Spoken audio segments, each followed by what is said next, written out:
आपको सीधे लखनऊ लिए चलते हैं, जहां इस वक्त रक्षा मंत्री राजनाथ सिंह कुछ कह रहे, सुनाते हैं। एक होश है और इसी देश में वीरता की प्रेरणा शक्ति है महाकाली। इस साल कारगिल युद्ध की 21वीं वर्षगांठ मनाई जा रही है और इस मौके पर हमें कैप्टन मनोज पांडे समेत सभी वीरों को याद करना चाहिए, जिन्होंने मां भारती के लिए अपना सर्वस्व बलिदान कर दिया। साथियों, भारतीय सेनाओं पर मां काली की विशेष कृपा रही है। अभी ऑपरेशन सिंदूर के दौरान भी भारतीय सेनाओं ने अपने अद्भुत शौर्य, वीरता और पराक्रम का परिचय देते हुए पाकिस्तान पर मौजूद 9 आतंकवादी ठिकानों का सफाया करने में पूरी तरह से कामयाबी हासिल की है। पूरी तरह से आतंकवादी ठिकानों को तहस नहस कर दिया है।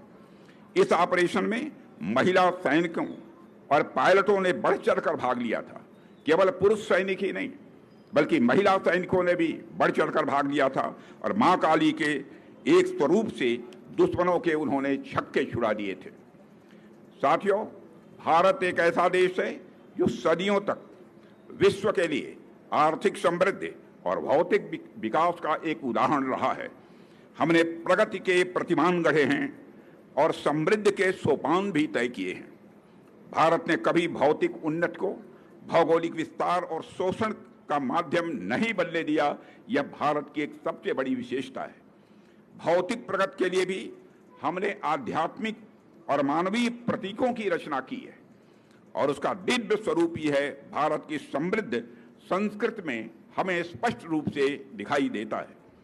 साथियों, गुलामी के कालखंड में जिन अत्याचारियों ने भारत को कमजोर करने का प्रयास किया, उन्होंने सबसे पहले हमारे इन आध्यात्मिक और सांस्कृतिक केंद्रों को, प्रतीकों को निशाना बनाया था। आजादी के बाद इन सांस्कृतिक प्रतीकों का पुनर्निर्माण या आवश्यक था।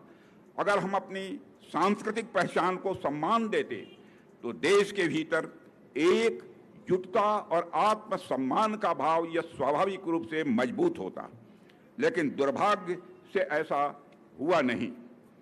आजादी के बाद सोमनाथ मंदिर के पुनर्निर्माण का विरोध किया गया था और यह सोच दशकों तक देश के ऊपर हावी रही।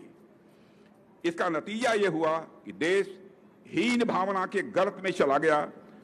अपनी विरासत पर गर्व करना यह देश जैसे लगता था कि भूल गया हो, मगर आज भारत मेरे दोस्तों बदल चुका है और विकास के साथ साथ विरासत का भी संरक्षण हमारा देश कर रहा है, आज प्रधानमंत्री मोदी जी के नेतृत्व में।